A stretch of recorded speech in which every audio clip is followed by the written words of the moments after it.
সময়টা 1700 সালের কাছাকাছি। কলকাতা বন্দরে প্রথমবারের জন্য এসে পৌঁছলো একটি ব্রিটিশ বাণিজ্য জাহাজ, যার নাম ফ্যালকন। কলকাতায় ব্যবসার কাজ চালানোর জন্য এই জাহাজের ক্যাপ্টেন স্ট্যাফোর্ড সাহেবের প্রয়োজন পড়ল একজন দোভাষীর। তিনি তখন কলকাতার ব্যবসায়ী শেঠ ও বসাকদের কাছে চাইলেন একজন ডুভাস।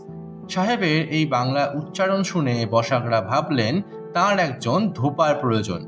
তাই তাঁরা তাদের বাড়ির ধোপা রতন সরকারকে পাঠিয়ে দিলেন সাহেবের কাছে। রতন সামান্য কিছু ইংরেজি জানলেও বুদ্ধি করে সে দোভাষীর কাজ সামলে নিল এবং হয়ে উঠল কলকাতায় প্রথম সরকারি দোভাষী। পরে তার নামেই জোড়াসাঁকো অঞ্চলের রতন সরকার গার্ডেন স্ট্রিট এবং কলুটোলার রতু সরকার লেন রাস্তা দুটির নামকরণ করা হয়।